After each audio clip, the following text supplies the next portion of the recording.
We are back from Berlin for our second series of the day between G2 and Ninjas in Pyjamas. As we see the Ninjas there in a huddle, getting ready to take to the stage. Well, actually, they are already on stage. You just have to sit down, as well as G2 looking for a win today.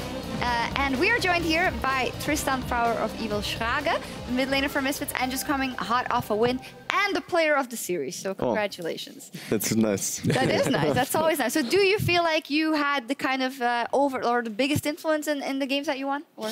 Well, so I think we just played really good macro in game 2 and game 3. So I got like a when you get like a 6-0 Cassiopeia, there's nothing you can do wrong. How much macro is there involved when it is a 6-0 Cassio? You know, there was like the first bot lane dive, and I actually didn't care who get the kills, but in the second team fight I got 3 kills again, and then it just snowballed from there, and we just always peeled for me, and it was just really great to play. Wow, in game 3, you did make your own advantage, I would say, very well. So overall, very deserved. But let's turn to the matchup at hand. G2 versus NIP, and G2, they lost the Clash of Kings versus Fnatic on Thursday, and they're looking to strike back with a win. So if you know the players of G2, and obviously we know that there's been some circumstances, Perkz hadn't been feeling well, but if you lose that best of 3 versus Fnatic, Henning, how much of a statement do you want to make here today?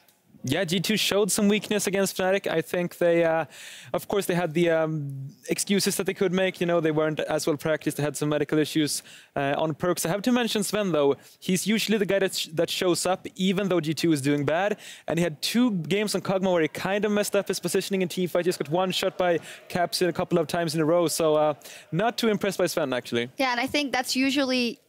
when you think about G2, Sven always does well. So when he isn't able to, it means that the team isn't quite on the same wavelength yet, I guess. What did you think of the loss versus Fnatic? I just feel like that Fnatic has a really unique playstyle. It's really hard to play against them, since they play so much around the AD carry and the roams. They play like Aurelion, Sol, Taliyah, mid lane, Syndra. They always want to get the priority mid lane and just roam to side lanes. And they always play the Shadow on top lane. I feel like they just have a really unique EU style. They don't really play much of this LCK picks, I think, and it works really good for them. It sounds to me that you feel like even with a full practiced G2, you think Fnatic might still have a chance. Yes. Absolutely. Okay, cool. That's very interesting to track as we're going forward. But now G2 is up against the Ninjas in Pyjamas. And Ninjas in Pyjamas a bit polarizing in their first series. Some good things, some bad things. Power of Evil, you got to play versus them, and it got pretty messy. So what is your overall impressions of them? Well, so in the series against NIP, we had 2 times the really hard-winning bot lane. So Igna could permanently roam mid lane and help me out to get priority to chunk Nagne. And I just felt like that they didn't really play a lot around their mid laner, and they didn't really support him a lot. They didn't give him good out pushes, they didn't gank a lot, and it was just really hard for them. Yeah, we can see here from the Baron plays, though, that there were some chances for Nip to come back. Power of Evil, what's going on here with the Baron plays? We just screwed up really hard. One Baron, Max was like screaming in comms that he can't see, and we were like, what can you not see? So it's like he was smoke screened, and we were like really confused why he cannot see. And the first Baron, there was like really chaotic communication. Igna wanted to like hit the blasting cone and kill Graves, and Maxwell had said before that he wants to kick him out. So we just really, as a team, there's nothing to blame on. So it was messy from your side, and it's also telling for the side of NIP. If it has to come down to stealing the Baron, it means that you're not really doing that well. In the rest of the game, it's about individual performances. Power of Evil, you said Nagne didn't really get the help from his team, and we want to take a look at Nagne versus Perkz in the mid lane. Perkz, of course, super hype right now after MSI and then coming back and trying to find his form again. How do you think this matchup will influence the game? I feel like it's going to be really hard for NIP, since Trick and Perkz play really good together. You could see it in MSI that they got so many kills against their mid laners. And as I said before, I felt like Nagne doesn't get a lot of help in mid lane, so I feel like it's really favored for G2 here. Yeah, we've seen Nagne on a couple of Galio picks, so I want to see him just on the safe champion that can wave clear, keep the wave away from his tower, and then just be safe from the ganks. I don't want to see Nagne go into a skill matchup versus Perkz because, well, we know what happens. We do know what happens with Perkz, and if you talk about making a statement, Perkz is definitely someone that's going to want to show that they're not going to lose another series when it comes to G2. We talked to Alfari after your guys' game and asked him also what's Nip's chance, and then always for a weaker team you say, well, they got to get an early advantage and snowball it, but that always seems to be the answer. Well, yeah, it's always the same. If you get an early lead, you can try to snowball it. So they should play like really, really strong champions, like a Java on top lane who can always push in, maybe like a Karma, Ashe on bot lane, so they can help out Nagna in mid lane, and I think that's how they should win. Yeah, I agree on the utility bot laners. I think Hiki and Ashe looked okay. His Lucian was not something I want to see again, so I want to see these utility pushing safe bottom laners and then look towards the top side to make the plays for NIP. If we turn it on its head for G2, and if we think about the fact that they definitely want to win this series, Van also tweeted it's about that #1 spot and staying in contention. So what would you kind of want to test as G2? Where would you want to put your focus? I think playing some top lane carries for Expect is something that you could try to throw in there. We did see him play Jace earlier on against Fnatic, and keeping up with the top lane carries is something I think is interesting in the current metagame and something I'd like to see from G2. Power. I'm actually not quite sure what they're going to pull out this series. I think it comes down to blue or red side, since it's a lot different, because you aim to get Zac and Xayah and these champions on blue side, and on red side you kind of want to get especially the Xayah Rakan combo, at least in EU. Yeah. So it's like, I think it depends on the side selection a lot. All right. Prediction-wise, I feel like it's not going to be... Well, you actually come out with the strong... or like the weird predictions. I have done some predictions with my heart earlier on. Can't do it today, though. It's G2 NIP. It's too big of a skill difference, so I have to go with G2. I think G2 is going to win, but I'm always for the underdog. And since NMP was my first team, in my professional career, I'm cheering for NIP. Yeah, tell us that story. How were you involved with NIP? Well, so Alex Ich messaged me on Skype and was like, "Can you fly over in 2 days? We have DreamHack to play." And I was like, really like no names. So I was like, holy shit! It's such a huge professional player. I was like, yeah, of course I'm coming. And it was actually the first time I played with. It was the first offline tournament for Perks as well. So really there fun. you go. A little bit of history, new history in the EULCS. Well, we'll see what the Ninjas in Pyjamas can do against the EULCS champions as we leave it to our casters for Game 1. Thank you, Shocks. Good evening, ladies and gentlemen. I'm Daniel Dracos, bringing you this matchup along with Martin Deficio Lunga. And before we get into it, remember that we have 2 more series tomorrow, starting at 5 p.m. Central European Summertime with Splice versus Mysterious Monkeys. But enough about those guys. Let's talk about NIP. Let's talk about G2. That was quick. We didn't want to talk about them.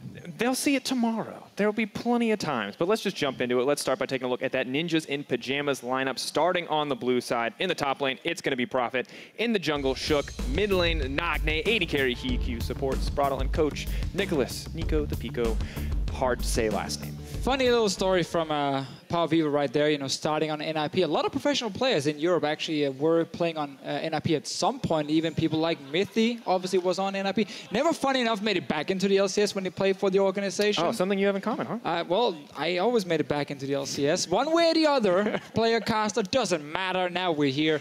NIP, though, we want to see something cool in this game. We're not expecting a whole lot, but whenever we say that, that little early snowball into some crazy picks, it can happen. And it definitely would be crazy because they are going up against the absolute kings of Europe, even after the loss against Fnatic. It is G2. Top lane will be Expect, jungle Trick, mid lane Perks, AD carry Sven, support Mythy, and their coach Joey Youngbook, Steltenpool. Good thing you added at the end there, even after the loss against Fnatic. Of course, G2 Esports are still the kings of Europe. You've won 3 splits in a row. So yes, you might lose a game in week 2. Doesn't really ruin your reputation. And I like it because I like to see the throne contested. You know, we want to see our top teams with a lot of parity. We don't want anyone to be undisputed at the top, but for now, those titles do carry G2 to that position. And of course, it is still early in the split. They did take a vacation, but now, after that game against Fnatic, you know they have to be hungry for a win here. They do not want to go any lower than they already are. 1-1, not a record G2 like to have. No, I mean, they already talked about it, and this is a team that normally actually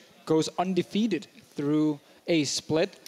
Normally. Almost undefeated. Obviously, they did lose to Rocket at the very end, but they had a full year of not actually losing a series. And if you are G2, I mean, you've been here before so often. You play against a team where that team, you know, they're the underdogs. You know, they have to do something special to kind of take you down. So there should be no surprises for G2 Esports today. And the thing is, we're not going to sugarcoat it, right? This is a very G2 favored matchup. NIP have yet to be able to really close out a game, but they have fought back incredibly well, specifically in their game 2s. I want to see if they can transition that into their game 1s, and we will find out what their focus is as we are now into picks and bans. Syndra taken away from Perks.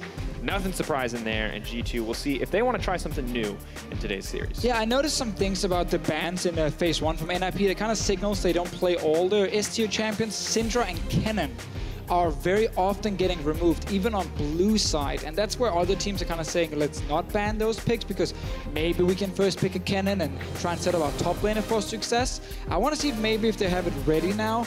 Prophet, of course, is a guy they're playing around with a lot of different carries.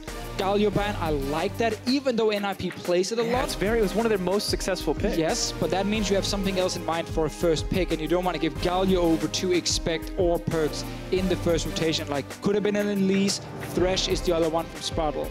And we have to think, just such an obnoxious champion to deal with if the enemy team ever does get a lead. So hard to kill anybody. There's the Kennen again. And they have a Galio on a team. All right, Deficio. So far as predicted, what's the final ban going to be for G2 then? Well, let's see. Thresh was actually going to be the one I was about to mention, but I can always say that I'll give right you credit. after. It was like half a second. I'll give you credit. If there's a slight delay on our screen, but that actually was probably the first pick NIP we're looking to get, because a lot of the very standard first picks have been removed. Galio, Kennen, Thresh, Elise are the ones we so often look at. I feel like NIP needs to take a step on. Zac is actually open right now. What am I talking about? Just pick it. Definitely just going to lock it in for Shook. Now we've seen Shook be successful on the Lee Sin. He's had some rough Kha'Zix games, but the Zac coming in, this is the kind of a playmaking champ, and I like that. That is Shook's style. Did not like the more early aggressive champions or just aggressive champions in general like the Kha'Zix. When this man has CC, he does make plays happen. Now, I like to see things that can be flexed early on. Gragas can be one of them. You can put him in the jungle. He's actually very good against Zac because you can interrupt the Zac jump with your body slam. That is very effective, so I like that a lot as an early pick. Varus is a very safe AD carry choice if you want to just take that early and save other picks. So very, very good first rotation from G2 as well. Safe, sort of standard. One flex pick here coming in the Gragas. I'm expecting this Gragas to be to be jungle. Could actually be support, but I'm expecting it to be Gragas jungle, and then you can last pick top lane for Expect against Prophet, who's shown mainly their top lane carries. Well, we've seen Give me Ashe, some different picks from him, but the Jarvan seems to be the most successful. And if Expect is comfortable into that matchup, knowing what they're going to get. But I like this from the side of NIP, giving Hiku that Ashe. The Ashe, the Ziggs. When he was on Giants, these are the champions we wanted to see, and we're seeing them now here on Ninjas. You might even now go Karma if you want to get a really safe bot lane, or Jace if you want to have a flex choice here that you can both put mid and top lane. Both options are very good in my opinion. Tahm Kench, when you have not seen the enemy support, is fairly risky because that means Braum can now be locked in by Mithy, and you actually guarantee a very strong 2v2 combo for G2 that's good in the laning phase, but also very good once we get into team fighting, if that is what he wants to play here. Sadly, it blocks a potential Blitzcrank. I really want to see more Blitzcrank. Oh, okay. You really want to see that? See, I'm surprised. Normally, I would not expect you to want to see a more... I thought you want more tactical champion, unless like... Hey, Blitzcrank's bro. They're pretty cool. All right, fair. Interesting Janna pick coming in. Mithy showing off the diversity of his support champion pool. I mean, you're playing against a champion in Zac that has only one way to get into the fight. Now when you have a Janna and a Gragas, you have two ways to knock the Zac back out of the fight, and then suddenly he won't actually be much of a threat. So I quite like Janna as a champion in this meta against some of those all-in. She's also very good against Jarvan, which has been one of the main picks for Prophet. So I feel like with this pick here, G2 are kind of hitting NIP in multiple places. It's interesting because they're not banning a lot of the champions away. Instead, they're opting for picks that are really good against the composition that Ninjas and Pyjamas have tried to run. That Jarvan, these engage options, the disengage with the Tahm Kench. And that's where we need to see NIP show something different top lane. We also know Taliyah is a massive pick for Nagne in mid lane, especially with the Tahm Kench. Could definitely be an option for him. Orianna is available though if Perks wants to take that as a blind pick, and then you can last pick top for Expect as we talked about earlier. I think that would be a very smart choice for G2. And we remember still the flexibility, of course, to flex that Gragas to the top lane if they think it is the best choice. But now we'll find out who is that last pick going to be for. LeBlanc, Fizz, Syndra coming out. We've got a Cassio as well. A lot of focus into the mid lane in terms of bans. So not a huge pool left. Maybe just opt for the blind pick Orianna. Just take blind pick Orianna, last pick top, so you know exactly what you're playing against, and you don't need to show where your jungler is going. Ooh. Lucian is the other one we see mid, blind picked a few times. Lucian in Europe actually kind of sucks. 7 games he's been played. Febiven is this only successful Lucian. Yeah, 7 games he's been played in, 29% win rate only, KDA of 2 as a champion. It's one of the lowest when you look at the top 15 picks in our region. But this is going to be Perks' pick in mid. I would just take an Orianna personally, especially when you have so much disengage, but Perks maybe wants to have a bit of fun. have to see. Aggressive pick in the early game, clearly looking to kind of win out on this laning phase early on. Nagne says, not having any of it. I'm going to push the lane. I don't want to trade with you. Don't want to deal with that. So top lane, what do you want here? Jace is open for Prophet. Prophet did play a few tanks in the past. The Jarvan here, the thing is we talked about him already, but I really like G2's comp against Jarvan specifically. I think this is a risky pick from Prophet. Very hard to execute the Jarvan in these team fights.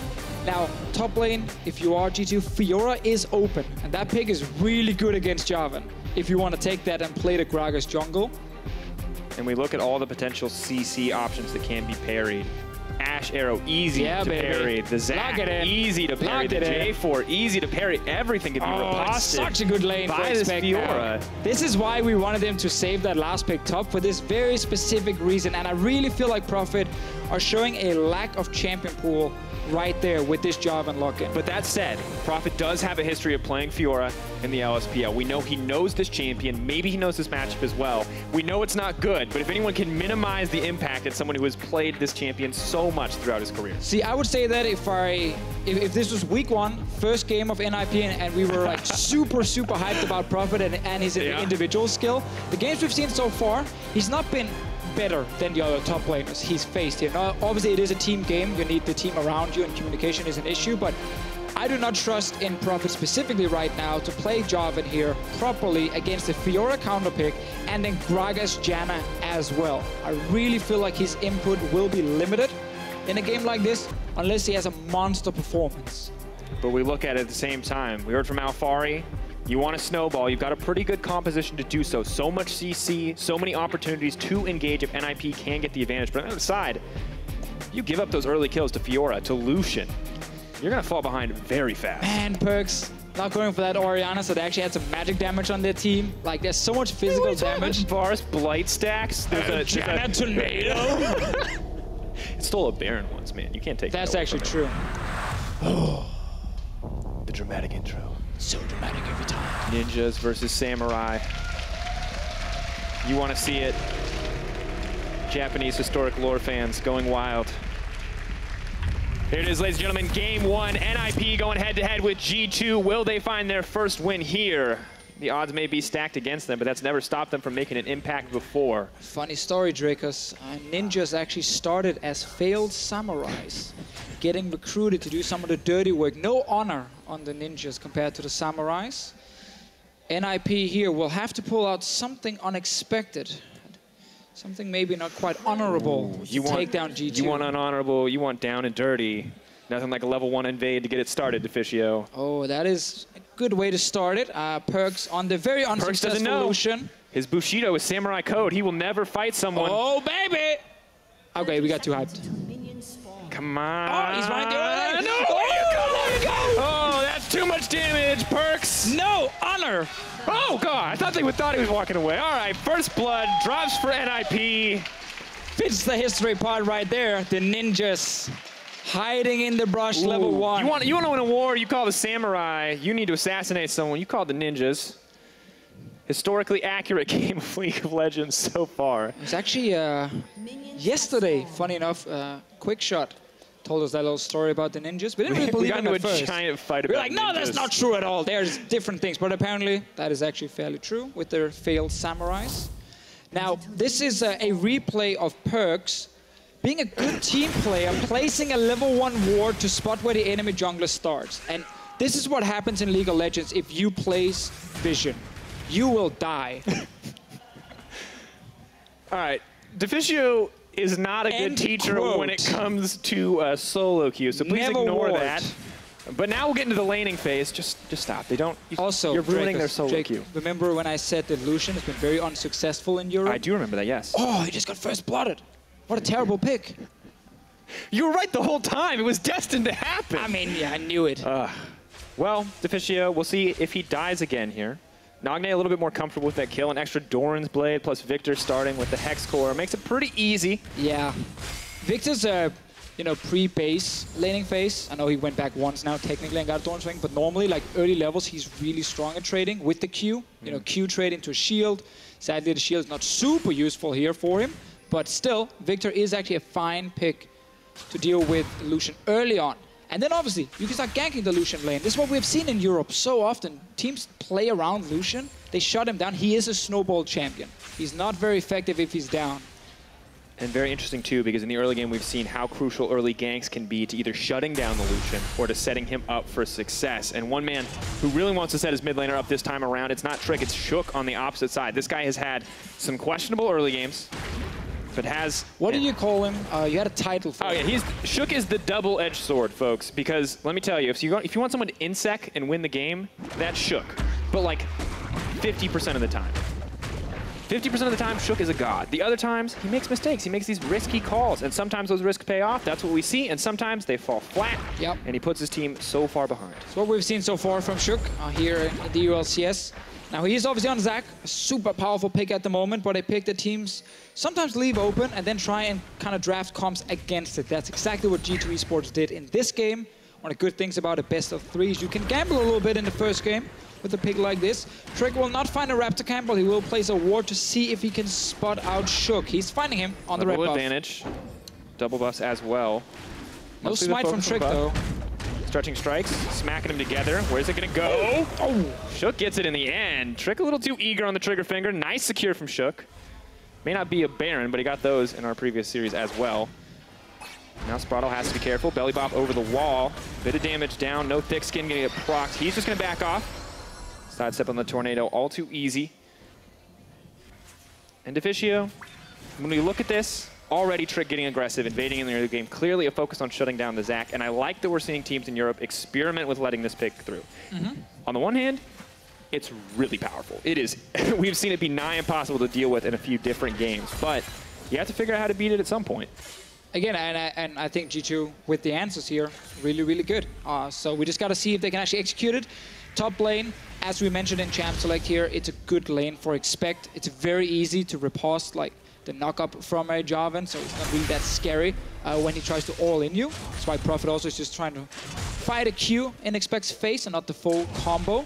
Expect here, basically just looking to get level 6. And then if Jarvan locks Expect in a little cage, well then Expect is like, great, I'm gonna ulti you now because you're stuck in here with me and I'm now actually gonna win this 1v1. And then he can back into the walls as well to stop the extra vitals from being procced. It's kind of build a Fiora counter to a certain degree, but as you said, the CC really easy to parry. But of course, Expect never gonna use that riposte until he sees the CC come out because he knows the cooldown is far too long. All right, let's see here. Shook looking for that first gank. Obviously, there's dash and flash in mid, making it pretty difficult for Zac to actually kill the Lucian. And we might see just two junglers farming for level 6, invading on the Wolf camp. So he didn't take the Wolf camp here, Shook. He doesn't know where Trick is. Mid. Nagne has to be careful, does see Trick, in he goes. Shook looking for a little extra aggression, but just a trade of cooldowns. Well, that's a win for NIP. No flash on perks now. Prophet around mid lane. Ward goes down, they now know he's there. Golden Egg is popped, hoping to slow somebody down, not gonna find it. Interesting, neither team getting too aggressive, although Trick still dishing out a decent amount of damage. That's level 6 for Nagne, getting smacked in. Good damage goes down onto Trick, gonna miss the knockup, however. One more tick gonna connect. Trick just gonna walk it out, but a lot of early aggression in the mid lane. Yeah, if that knock up there had landed, I'm pretty sure Trick would have to flash away, and they would actually force another summoner in the mid lane. We see there the cool little trick with the new Zac. Land that Q, doesn't even matter how far away they are from you. If there's a minion nearby, pull it in, at least knock them towards the minion, sometimes into the minion as well if they're close enough. And overall, like, one thing we need to track with NIP every single week is the synergy between Prophet, Nagne, and then the rest of the team. Because obviously, in terms of English, there will be issues. We had a quick chat to Nagne before the games in the makeup room, and his English is definitely okay, it's getting much better, and he's able to communicate fine in-game. Prophet is the one who's still maybe looking to step it up a little bit, but that's very, very normal for these imports, and that's why sometimes you see miscommunication for the teams where a guy is roaming mid lane and maybe Nagne doesn't back off in time because, okay, the call maybe didn't come in properly, and then suddenly you have a mid laner who dies for no reason. And we look at it too. A lot of pressure on Shook, especially to communicate with these guys to help make successful ganks, and especially in this series where you're going up against Perkz, who is an absolute titan of mid laners. Yeah, yes. Oh, Matthew with the quest. Had a bit of a rough series, but still you can see Nagne doing very well actually in the laning phase after that first blood. Normally we see Nagne fall to deficits, but Perkz getting shut down here a little bit, and you already saw him have a rough matchup versus Caps. Maybe this is another rough game, but way too early to say. Yeah, way too early, and obviously with him dying level 1, it does hurt him quite a lot. And that's the thing for Perkz. He's a man almost everyone is looking at. People want to see him be, the best mid laner in Europe, potentially the best mid laner in the West after the MSI performance. And obviously, we know he has the skill. We know he's going to get there, despite him obviously having a bit of a slow start against Fnatic. And the question is not, is he going to reach that same level he played at MSI? The question is someone else in Europe going to catch up? Or how fast is Perkz going to get back up there and claim it? I think actually in Europe we're pretty stacked mid lane, which is super interesting. Cap's obviously showing up big time, young guy still. Obviously, I think some of Nagne's performances already as well have been a pleasant surprise. Yeah, he's actually done really well, especially outside of the laning phase, where we've seen the Talia plays around. Overall, like you can highlight a lot of mid laners here in Europe, and a lot of people will praise them. Exile, Power Vivo, Febiven, all these different guys. Now as we see it though, game just continues on. The single kill for Nip, really the only boon that they've got so far. Despite all of that, G2 has a bit of a gold lead. And so much of that is Expect on the top side of the map, just consistently bullying out Profit. And as you said, level 6s are coming in, but without committing ultimates, Expect just starts to win those trades. And if you guys think this is bad now, it's gonna get way worse up in the top lane. Like once you get a few items on Fiora, you're literally gonna run at the Jarvan and just kill him in no time. And look at those tabbies, Deficio. Already trying to mitigate as much damage as possible. Expect not even concerned about winning fights right now. He says, I'm gonna build a Cole, we're just gonna play the waiting game. Yeah, I mean, you literally just want to farm up, get your Ravenous Hydra completed, get a Black Cleaver in there for some nice cooldown reduction, but armor reduction also against the Ninja Tappy. And then Fiora just takes over the entire side lane.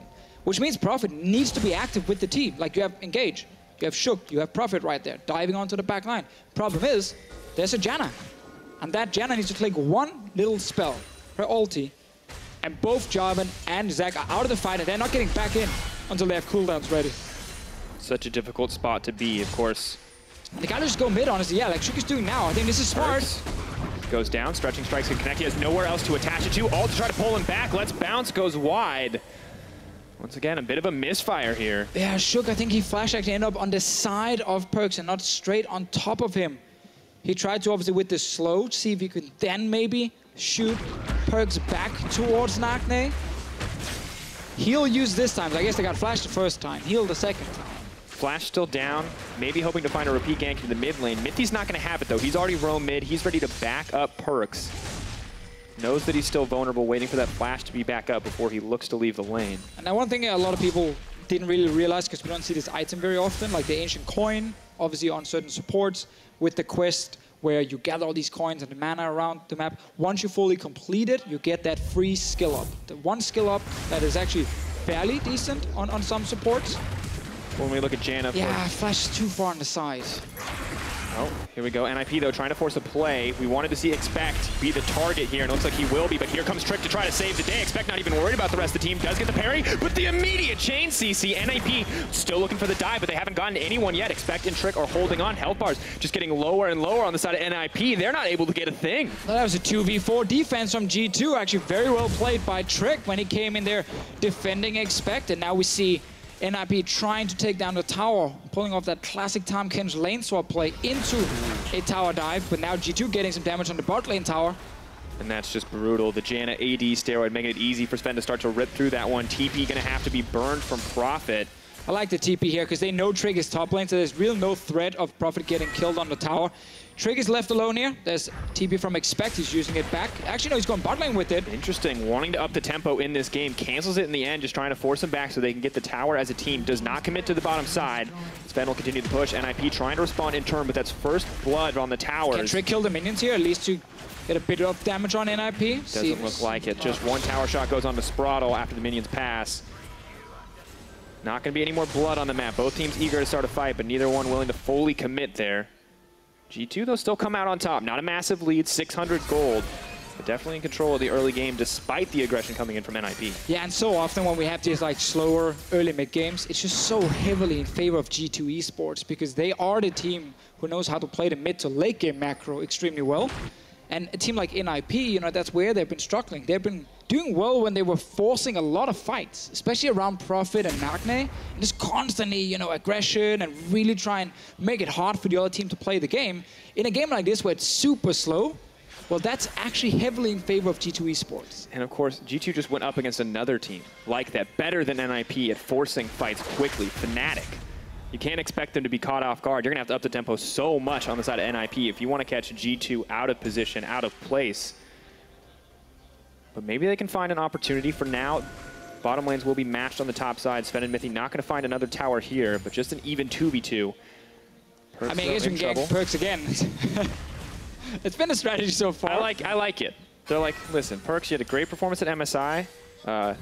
You don't get to play League of Legends, though. I'm sorry. You get to play Farmville. You get to play hide under your tower, but definitely no League of Legends. No League of Legends. But your top laner gets to play, your top laner gets to play a lot of League of Legends. Run from the Fiora. It's going to happen. He's already at the tier 2 tower. Shook is finally looking towards expecting the bottom lane. We want some more action in this game as well. Didn't make it over the wall. Good, though, because he would have been spotted by a ward on the side of G2. So now potentially an even more sneaky gank, although Expect's just going to ward the bush, see the control ward there. Not going to get baited into taking it, just going to know that he's not quite as safe as he thought he was. Such an awkward sound when you hear it alone. Yeah, not really satisfying. Such an effective thing, though. All right. Expect. Oh, he thinks he's got the 1v1, but oh, that's the 2v2 stretching strikes. He's got someone to connect, but there is the parry. Leaps out, trying to get to safety flag and drag. Not going to connect. Here comes Trick once again. You're never going to get the 1v1. NIP have to be careful. Expect starting to heal up all too easy with the Tiamat, with the Cole. Shook now in trouble, going to get knocked back. Stretching strikes, trying to buy a little bit of time. He's going to turn into Bluffnits, but here comes Nagne. Not a whole ton of mana left on Expect. Is the riposte up and available? Doesn't even need it. G2. Blind picking Jarvan against a guy who consistently gets Fiora banned against him just really sucks. Feels bad, man, when Fiora can just jump out of your own ulti and then sidestep your little Perks. knock up there. Perks is trying to play League of Legends. That backing off. Chaos Storm continues to tick down, doing a decent amount of damage. He's trying to heal off of the red buff. G2 player is very vocal. Perks going to back off there. He really wants to play League of Legends. He really wants. Like, he's still seeing this Fiora just take over the game. Like, he's like, that could be me. Look at this. Okay. So I actually like the fact they're trying to go for Expect, but I think they should have done this earlier in the game. So Expect ends up just not really being able to deal any damage back to NIP first, but he's just focused on staying alive. And we have to watch that again, but it looks like a bit of a fumble from Shook and Prophet. The Cataclysm damage coming in at the same time as the CC from Shook, so Expect able to parry multiple sources of damage with a single riposte. He also stunned Shook with it. And then Trick shows up and they turn around. And these are the small executional errors you cannot afford to make, especially against someone who already has a positive lane matchup against you, and especially not just a winning lane matchup, but a Fiora. Someone who could already mitigate everything you want to bring to the table in terms of hard CC. But rough starts haven't always stopped NIP in the past. A very tenacious team from what we've seen so far, however. G2 definitely in control, continuing to keep that the status quo, now shifting Perks into the bottom side of the map. But the problem for NIP, though, compared to like some of the other games they play where, you know, if they fell behind, they could make plays, was they're like Talia mid or Galio mid, you know, stuff where Nagne can really leave the mid lane and just join a potential fight and kind of create the chaos that way. He's on Victor now, and while it's a good champion for him to try and carry, he's not going to leave. He's not going to go top, he's not going to go bot, he's not going to surprise G2. Like, it's a very standard champion just sitting farming mid, and you always know where Victor is on the map. Like, you should never be surprised. Oh, Victor is top lane. How do you get there? And it's rough because, in theory, I can see the dream combo, right? You have the Zac, you have the Jarvan, you have the Victor, the Chaos Storm, the Gravity Field, but Expect doesn't have to take those fights, ever. Listen, I'm into it. I get it. I'm with you here, Dracos. I want to see it as well. I don't know if we're going to see it. I mean, I think Expect is just going to be like, all right, well, if you send 4 people up to me, I might escape, I might not. The rest of my team is going to get something. If you go try to fight my team, I'm just going to take your towers. Well, let's see if they can actually gank him now. Didn't work with the other guys. Send in the next team. Moving forward. Expect. Here comes Shook. Parry comes out, looking for a little bit more damage with the CC now landing. Bye-bye. Finally going to take down Expect. NIP are firing back. And you just lied to all the viewers. You said if they gank Expect, then the rest of G2 will take something. But look at the minimap.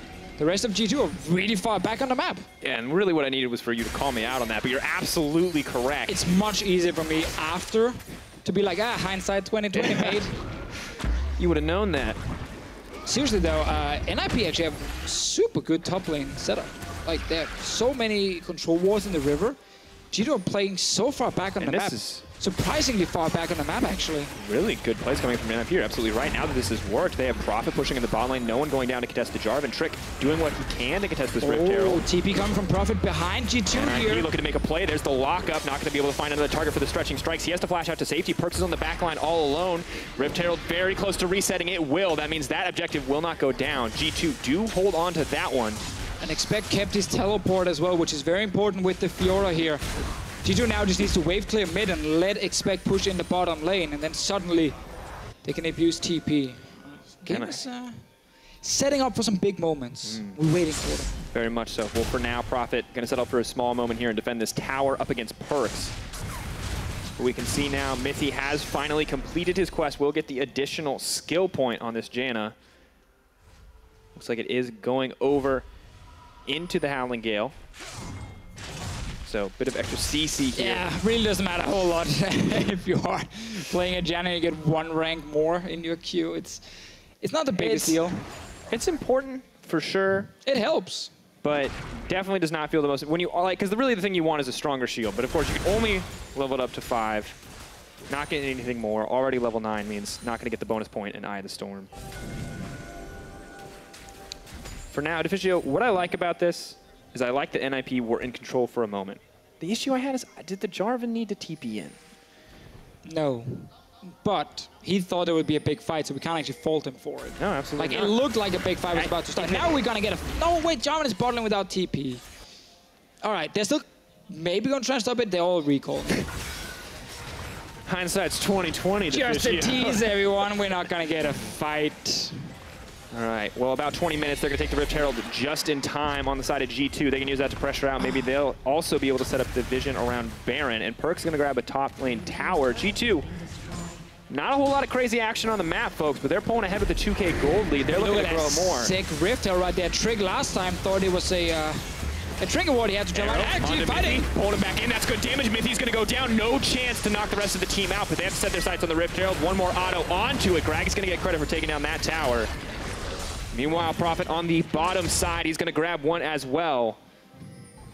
Interesting exchange. G2 still hold the lead, but that may have been NIP favored. Well, I like that play here from NIP, just forcing an engage onto Mithy straight away while Prophet taking the bot lane tower. Like, this game is still very close, despite G2 being slightly ahead in gold. And if you keep engaging on Mithy, which should never happen in future fights because Janna is never in the front line, then maybe, again, you can go in without her actually using that ulti to stop you. Prophet is pretty strong at this point, not in the 1v1, but in case he joins the fight. Nagne as well, once you get Lich Bane. Ooh, yeah, much stronger in the 1v1 for sure with that Lich Bane. And the other thing we have to look at too is Mithy clearly not willing to be the target of all this CC, of this hard engage, is building towards that Mikhail's Crucible. So we'll be able to save his teammates if he's not the one on the front line, whether or not he has the ultimate available. Now we get to see here because Sven has been farming all game long. Complete his Hurricane right now. Not done anything in this game. Can't fault him for it, but he's not really done anything. And he's gonna be the target if you look at these fights. Because you're that little lady carry sitting right there against the Jarvan, against the Zac, even against the Time Control, to like a lot of ways to try and get onto this little lady carry. Let's see. Fiora, dash, parry. Okay. Lucian, dash, yeah. Gragas, body slam. Nothing. All alone on his little lonesome. He gets caught out. He goes down. There are no tools to help him escape, but Perks gonna have to see if he has enough tools in the kit. Exhaust goes down. Shook trying to buy a bit of time. Nothing to connect the stretching strikes too. Dishing out a decent amount of damage onto HeQ. Spraddle may just eat him up. Arrow still connects. He goes down. That's a kill for the sport, but G2 aren't done yet. They want to take the fight. They know everything's been used. HeQ's off all on his own. Mithy moving forward, Expect onto the back lines, but he's moving forward. Nip trying to keep this one rolling. HeQ is completely untouched. Now moving for a bit more, but NIP holding on in that exchange. That's the same situation where G2 are just sitting and just farming on the map, and then suddenly the one guy who is pushing from G2 walks past the river, or at least close to the river, and then NIP just strikes. Like, they have time control that they can use. Zac with his massive range on his slingshot as well. Like, a lot of ways for NIP to actually get to those side lanes and punish G2. And the thing for G2 is they can't really get mid lane control because Nagne, the thing we actually highlighted as maybe a problem for NIP, him not being able to move, he's just holding mid every single time.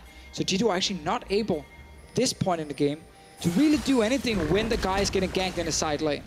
And while things still are a little rough for this out of NIP, at a gold deficit, up against this inevitable scaling on the Fiora, we have to praise them for basically keeping the game even for this long. G2 have had varying gold leads, but 1K at this point in the game, and Ocean Drake as well, it's nothing crazy. And NIP are keeping even in a lot of these exchanges. And the thing we look at right now with NIP, Mysterious Monkeys, like we kind of try and compare them to our bottom teams last split, Origin and Giants, and we try and say like, okay, you know, what are they showing? Are they just getting stomped? You know, are they actually putting out competitive games against some of the better teams in Europe to make it way more exciting? And while Origin set the bar pretty damn low last split, like kind of like, you know, Donald Trump level low, all the way down there. All right, well, and then yeah, fair. You now look at something like NIP and you say, it's not that we just show to be fair, America chose Donald Trump. Like that's our fault. That's fine. He's still making it pretty easy for future presidents, I think, to do or to look better at least. But the point is, with, you know, Giants and Origin not really being able to do much last split, it makes us super happy when we see something like this from NIP, Mysterious Monkeys yesterday in the second game as well, because we actually instantly get kind of impressed and saying, yes, our bottom teams, they're showing something. And we're not going to tell you that these guys are going to dominate the LCS right now, but they are showing good signs. We've seen so many teams just back off, just slowly lose games, slowly bleed out, just give up objectives here and there, just try to stall the game out as much as possible. But NIP aren't that sort of team. They're making plays, they're starting fights. Small gold difference here, but we constantly see them looking to push for more aggressive moves. Now G2, they've been ready to parry just about every single run, ready to stop any of these opportunities, but it hasn't been flawless thus far. No, and they've just been accepting, they're just farming and farming and farming, but that's a good engage. And they're going to try to knock him back. Good Mikhails comes out from Mithy. Have to praise him. Quick trigger finger there, saves Sven. Does still have to burn the flash. And we also have to highlight one of the reasons G2 are not doing anything in this game and why it is such a slow game is because that Lucian pick in mid lane fell behind in the laning phase, got ganked multiple times right after, and Perk's not really been able to do anything in this game. So effectively, the rest of G2 are playing 4v5, and it makes it very hard when you have this mid lane who needs to try and play catch-up all the time. So they're not able to pressure multiple lanes at the same time, allowing NIP to use Tahm Kench ultis, to use engages from Zac, to catch whoever is actually split pushing on the side of G2. And that's why NIP, they're still in control. Look at the Baron setup. So many control wards, like it would not surprise me to see them go for that Baron next, and actually maybe try and force a good fight around it. So many times, though, NIP try to start these fights off with the stretching strikes, never having anyone to connect to. And G2 still not playing scared. As you said, just farming up, just waiting, just looking for a later game. Yeah, and important for Perks, he sits on 2 items now, boots completed as well, level 15, almost 16 at this point. So he's definitely still, or now, able to do something if he gets into a fight. But it's always G2 catching waves, respecting the engage. At least now they are. And NIP, they need to make a play around that Baron to really force the fight. And we've seen NIP take long games, even when they have been against compositions that outscale. We saw it against Fnatic. But here, you're going up against this Fiora. It feels so difficult to deal with. It's not the vulnerable Twitch. The Prophet not scared. Going to leap forward, keeps the Cataclysm going. Parry does land a little bit of CC, but Expect is now in trouble. Blade of the Rune King comes out. Grand Challenge has been answered. Expect just going to make it out. Flash forward. No, both flashes used. NIP going to secure the kill. What can G2 get back? Well, I want to see if they can actually start the Baron right here. No, they are not starting it. Realizing that by the time Expect died, the rest of NIP could probably make it all the way back to the Baron. And once again, the split pusher, the one guy who's overextending, he goes down to multiple guys without the rest of G2 being able to do anything because they don't have control in the other lanes at the moment. Oh, and the one piece of good news for G2 is they have the Gragas barrel, they have the arrows coming in from Sven, so they have enough wave clear to stop any more aggressive moves. But we can look at this again, and you can see whatever we say about the Fiora, or I say about the Fiora, NIP remain unconcerned. They are determined to shut Expect down for pushing this far. And you look at the minimap, you see G2 right now, they're trying to rush towards the Baron, maybe say, can we threaten it? And then they realize, actually, no, we can't kill it in time. Don't even start it. And not the kind of game I expected. I will admit, I thought this would be a game where NIP would just like force, and G2 would be able to match it, and you would have a lot of kills, but it would be in favor of G2 Esports. And yet we're actually watching a game which has been very focused on just catching out the lone split pusher multiple times for NIP, like slow and steady as well. It's interesting, too, how much different the game could have been if Perks didn't go down in the early landing phase, if he could have played aggressive up against Nagne. But no opportunities anymore. He's going to have to redeem himself later in the game if he wants to come back from that deficit, from that rough early landing phase he's shown off. And Deficio, I completely agree with you. We expected a complete bloodbath here. We expected non-stop fighting, everything. We expected Unicorns of Love versus Mysterious Monkeys Game 2. That's what we expected here in both of these games. Yep, exactly. But now we see Trick trying to set up a potential fight. I really want to see Nib just play even more towards the Baron and look for these fights here. Leaps forward, stretching strikes. Where's it going to be? Already connected onto one. Arrow does go out onto Sven. Now he is in trouble. There goes the Chaos Storm. Now moving in. Expect trying to make his way to the back line, but Prophet does land the CC. Expect immediately leaps out. He's got the mobility to stay safe, but NIP aren't done. They're hungry. They're moving for more. The Tornado connects. Smithy finds the disengage, but Shook is attached, trying to find the auto pull. Smithy back. Smithy now in trouble. The rest of NIP is here. G2 on the back foot, leaping forward, looking for more. Same thing again, where Perks is sitting top lane and now going for Trick. So much to engage coming out. Shook gonna grab yet another kill. Now Perks, the solo split pusher, not what we expected, but he's doing his best to recoup the losses G2 sustained. Yeah, he was already sitting top lane, and that's where NIP, by sitting near that Baron area with the control wards, it is finding ways to engage. From that little side lane brush, Expect is sitting in now. Nice engage here where Sven had to walk down the river instead of back towards his tower after the engage from Shook, and then he Q right after. Let's see what's going to happen now, because NIP, they're going towards this Baron with 2 guys dead on the side of G2. This avoid is not available. No surprise plays onto Perks. G2 doing their best to collapse, but Trick is not here. All the damage dealers are, however, all the physical damage G2 can provide is on the way into this pit. NIP, they're doing their best to hold on. Expect going to find the parry. They're trying to keep the engage going. The gravity field is doing so much work. The Baron going down. NIP gonna take it, and they're still looking for a fight. Mythy trying to protect the team from the backside, but Shook is so difficult to kill. He's gonna go mini. He's gonna go into the blobs, but it is not enough. Nagne coming in clutch with that double. So Baron for NIP only losing 1 guy as well. It's looking so good for these guys at the moment. Now with the Baron buff, they will be able to get a goal lead as well. They can just get this mid lane tower down and finally get the last outer turret out of the way here. Not been a good game if you look at G2 and how they want to play out this composition here.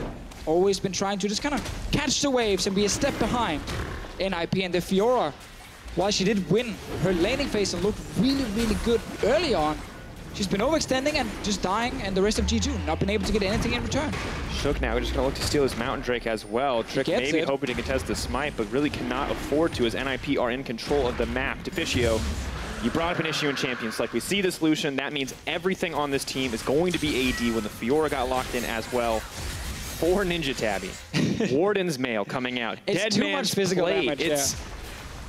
And there's no penetration yet, right? The Fiora doesn't have any of the items to cut through that health, just the true damage on the Vital procs. Could just have been Orianna sitting in there with some AP damage, but instead, full physical damage comp from G2, and they're behind!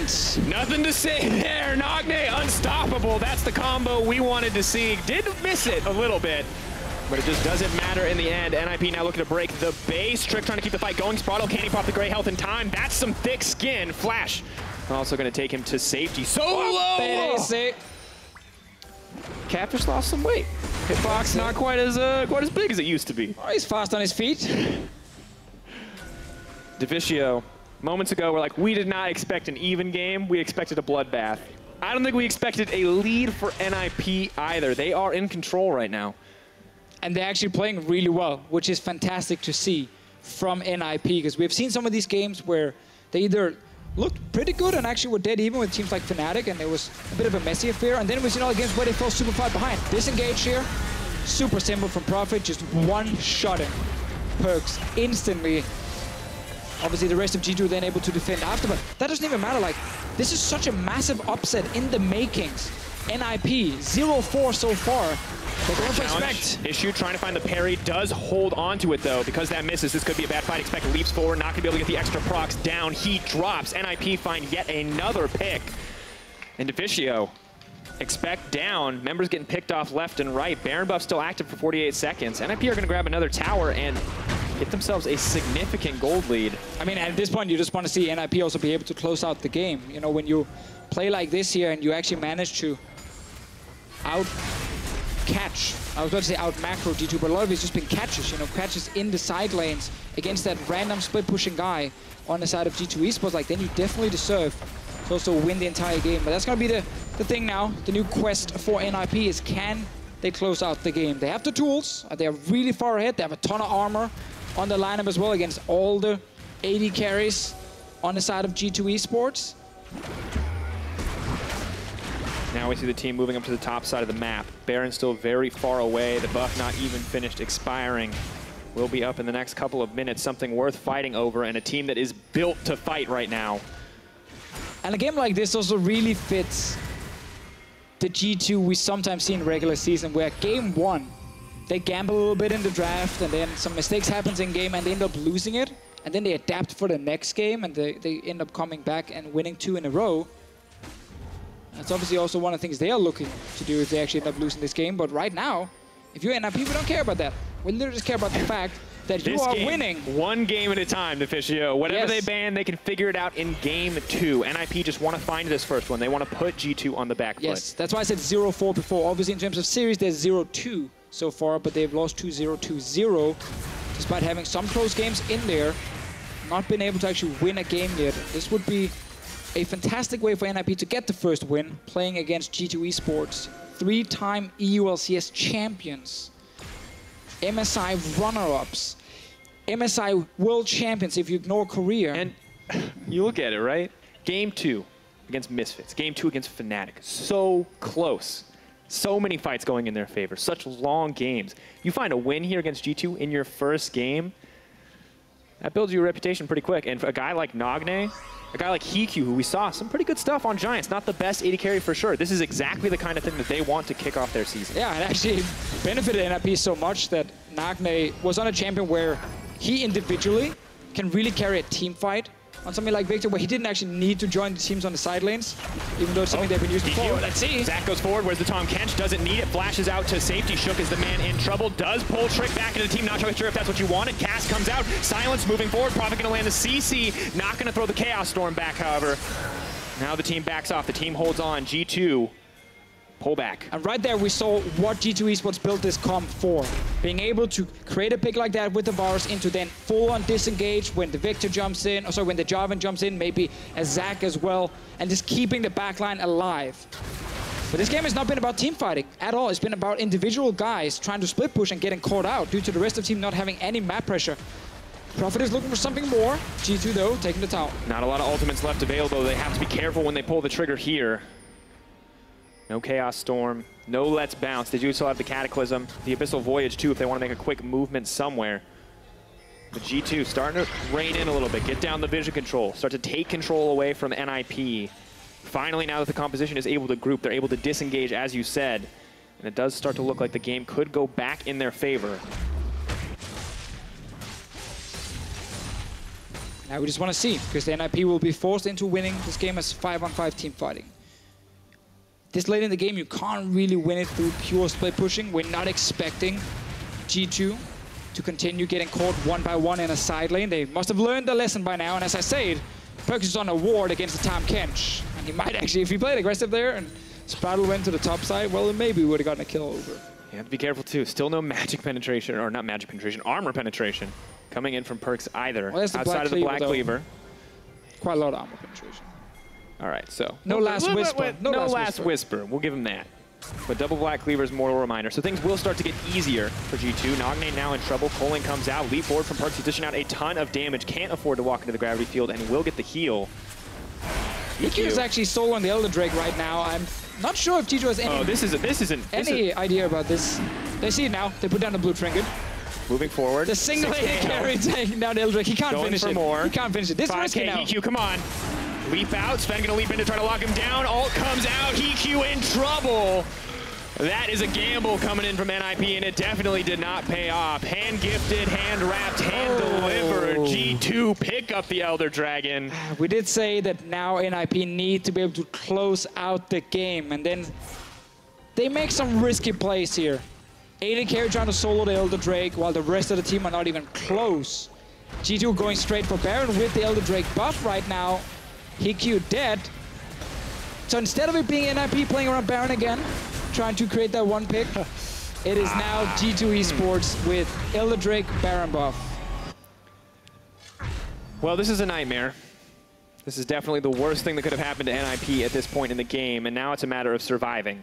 Minutes ago, it was a matter of NIP closing with confidence, getting a lead, snowballing into something greater, and breaking open the base. But these small mistakes, once again, in execution, and these macro plays cost NIP so much. And now they're grouping up. Now they're looking to commit onto the Fiora, but she's spotted them out. They've got the vision, and G2 aren't falling into that trap again. Now, if you expect at the moment, your only job is to not die in the side lane. Just don't randomly start pushing forward if your team can't then maybe take a mid tower forward. That's why you can move down there now, take the wave with TP. Rest of G2 might as well just rush down mid. Have to be careful. Victor, of course, there for a little bit of extra wave clear. Hikyu, some decent push as well, but realistically not going to be enough if all of G2 is there and able to fight. But G2 isn't the team that goes in. You have to remember that. G2 is the team that wants to push NIP back. We've seen that this game. G2 taking their sweet time. They're just waiting. And Lucian is 0-4. Yet he's actually not right now winning the game. I guess brilliant pick all along. Some question marks for the European Lucian. Some passive-aggressive statements from Martin Deficio Lunga. But still G2 absolutely in control of the game. Not a massive gold lead, but as long as they have the buffs, they are stronger than the side of NIP. And now we see the situation that G2 wanted the whole time. Prophet, you're not going to win that duel, my friend. And jokes aside, like, Lucian is actually very strong right now. Like, because he's been farming all game long. 0-4 doesn't matter when you have 400 CS and 6 towers. You had solo queue advice for people earlier. Never ward because you're going to die. Don't worry, it's a late game scaling pick, team. I mean, the amount of times in solo queue you always say, don't worry, guys, we got late game. Just wait, let's scale. You have to get him to hold on to hope somehow, man. Gotta get him to stay focused. And for NIP, shouldn't be too hard to stay focused. They've been in this situation before. They have taken it to the late game. They have been one of the scrappiest teams in the LCS in terms of surviving, in terms of fighting back. And a lot of that was Shook stealing away these objectives. Well, unfortunately, this time he did not get the chance. I just want to see Nagne one-shot one of the 80 carries. Like, you're a late game Victor, full combo, you know, E, ult, Q, auto. Technically not a one-shot then, I get that. But you kill him very fast. I like your definition of a one-shot, Fischio. I mean, the only one-shotting in the league is probably... Syndra? Annie? Veigar ult? Veigar. Yeah, I think he's the only one who can actually one-shot you. We'll see. Perk's now he backing tried. off. He tried. Holding on as long as he can. Let's bounce being used, of course, immune to CC during that channel time. The root going chained up. The fight continuing to break out. Sven is alive, but there goes the Victor trying to dish out the damage. Now comes the redemption. NIP just fighting back, stalling out a bit of time on that Baron buff. But it does mean they give up the bot lane inhibitor tower. Perk's pushing forward as well. Nagne can't fight every 80 carry on the team. There are simply too many. Prophet desperate to land the flag and drag. Not going to find the opportunity in what was at least looking like a solid fight to start out for NIP is now turning against them so quickly. They have overextended, and now things are starting to fall apart. There is one inhibitor down, a second inhibitor to follow. G2 starting to clean up the base very quickly. It's such a G2 game. Honestly, they fall behind, they make some mistakes, and you feel like, oh, this is looking pretty bad. You know, they might actually lose right here. And then towards the late game, they just tend to have better shot calling against some of the other teams. And let's see now. Nope. Janna once again. Pulls him back. Team running forward. Nagne didn't used to be scared of Perks, but man, you got to respect that. The double tap coming in clean. Perks may have overextended. Got to use the heal to back out to safety. 6K Baron power play for G2. Massive shift. And officially, I feel like we're one fight away from a G2 win. I feel like we might not even get a fight. Like, G2 might actually just rely on the super minions now to force NIP to sit in base, take the last inhibit, and try and play towards these Nexus turrets. Of course, NIP need to try and, you know, get that one pick, but with the Janna in there, it is so difficult, as highlighted so often during this game, for a guy like Prophet to have a late game impact. And as good as NIP have been doing, this has to be such a bad feeling. 11-4 the kill score. You look across, you're like, ah, yeah, that 1-4-3 Fiora, we did that. We shut down that KDA. That 0-4-1 Lucian, we shut that down too. But now it's late game. Now they have all the items they could want, and it just does not matter what we were able to do. Ah, now it went back down. G2 had the advantage in the mid game, lost it towards, you know, the 30-minute mark, and now reclaimed it once again. And yeah, I mean, it is a really annoying feeling. teams always say, nah, you know, it's good for the confidence. You know, we were close. We feel good about it. But honestly, you just want to win. Like, and you want to win that first game as well as a completely new lineup. Like Hikyu, Spraddle, Shook. And it doesn't get easier the further you go into the series. You've showed a lot of your hand potentially as NIP. We haven't seen them come out with anything crazy new between drafts. Maybe we'll see the Taliyah again here, but I like the fact they're not like, you know, trying to cheese or anything. I actually like the fact they're trying to play more standard. No, I completely agree, but at this point, if you're playing more standard and playing standard doesn't work, and that's what you want to be doing, Game 2 is going to be so difficult. You may not find those opportunities that you found in Game 1 to get these leads. And Trick, just a little too tanky. Red buff ticks down. That's the thing, though. We can judge NIP still in this game for their late game, and then obviously next game as well. We can see how they're playing.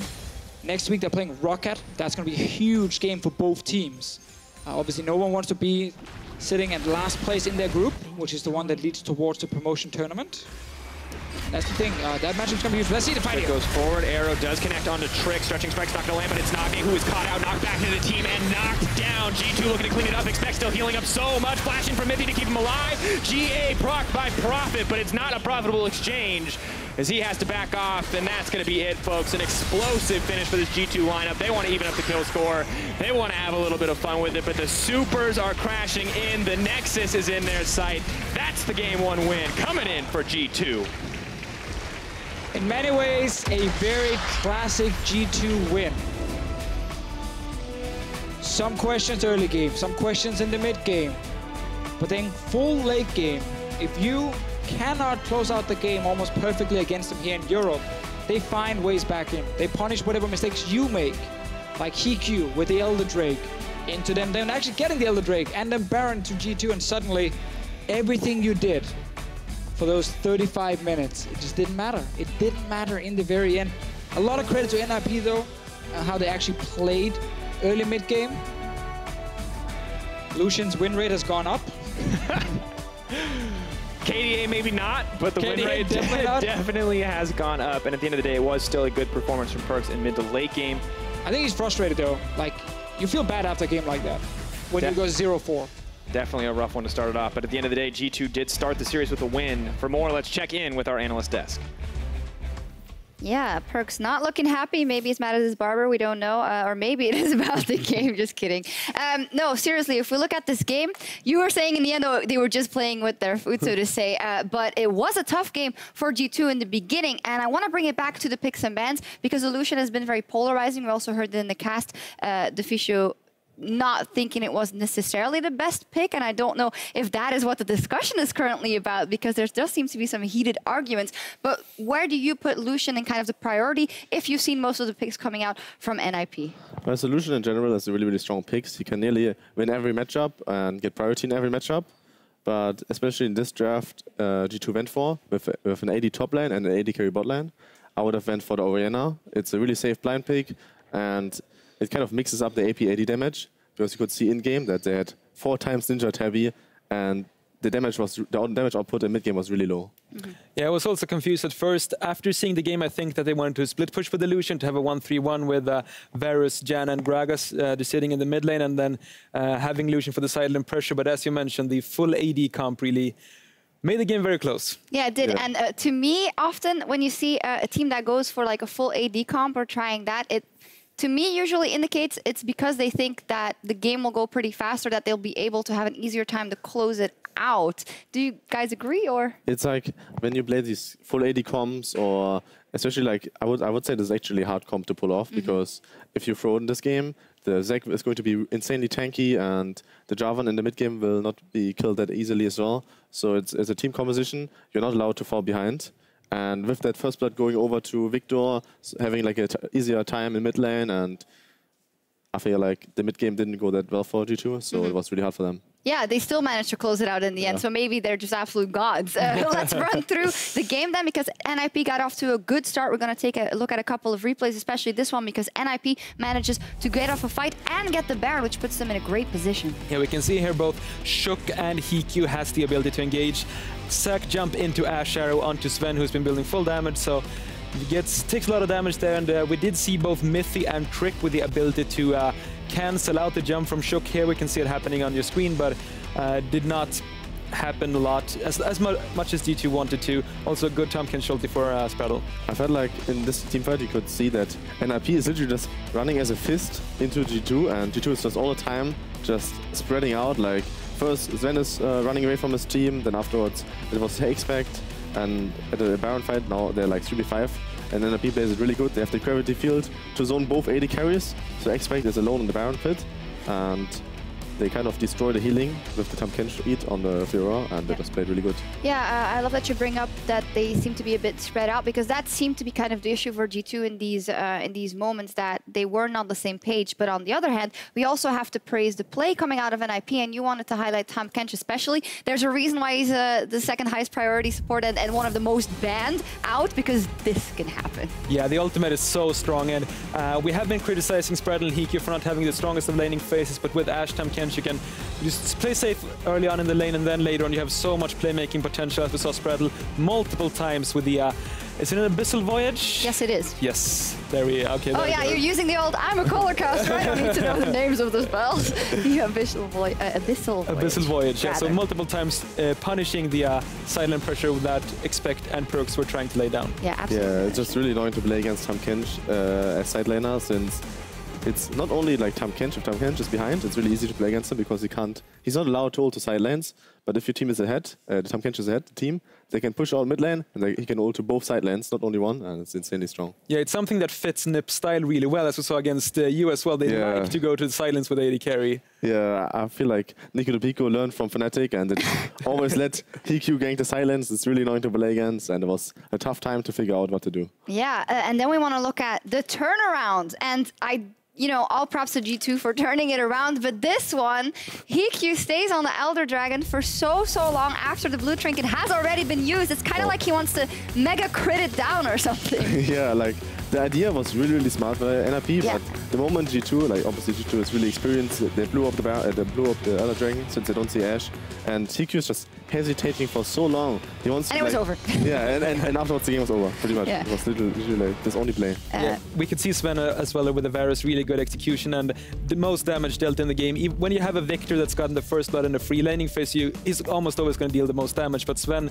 with a full damage Varus really laying down the hurt, and I had some question marks before the game, but he really delivered. That he did, and we also talked about the mid lane matchup, because I feel like we've been talking a lot about Perks and the if and whatnot when from the Lucian pick, but Power of Evil, a 5-0 Victor that has a couple of squishy targets that he could go for. Had you expected more from Nagne in the later stages of that game?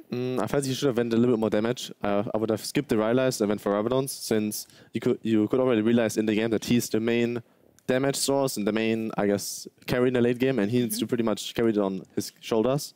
So that's a little bit sad. That he went for like the more supportive item build, I guess. Yeah, I am interested though in what we saw, that the arguments were getting pretty heated for G2, and our story that we had before the game was, well, obviously that loss versus Fnatic must have been rough, so they really want to make a statement. I feel like they won't be incredibly happy with how this game went specifically. No, for sure. I mean, I would be shocked if NIP takes a game, and I'm still standing by that, but dragging on this game for so long, getting to 5 or 6 items on everyone, that's not the position you want to be in as G2 versus NIP. All right, well, we'll see what happens. We have more action left on the Rift with Game 2 between Ninjas and Pyjamas and G2 right around the corner. Here it is, ladies and gentlemen, Game 1, NIP going head-to-head with G2. Will they find their first win here? Come on. Oh, he's right there. No! There you go! Oh, that's too much damage, Perks. No, Honor. Oh, God. Here comes Nagne. Not a whole ton of mana left on Expector. Is the riposte up and available? Doesn't even need it. G2. The Baron going down. NIP going to take it. And they're still looking for a fight. Mithy trying to protect the team from the backside, but Chook is so difficult to kill. He's going to go mini. He's going to go into the blobs, but it is not enough. Nagne coming in clutch with that double. Trick, stretching Spike's not going to land, but it's Nagne who is caught out, knocked back into the team, and knocked down. G2 looking to clean it up. Expect still healing up so much. Flashing from Mithy to keep him alive. GA proc by Profit, but it's not a profitable exchange. Then that's going to be it, folks. An explosive finish for this G2 lineup. They want to even up the kill score. They want to have a little bit of fun with it, but the supers are crashing in. The Nexus is in their sight. That's the Game 1 win coming in for G2.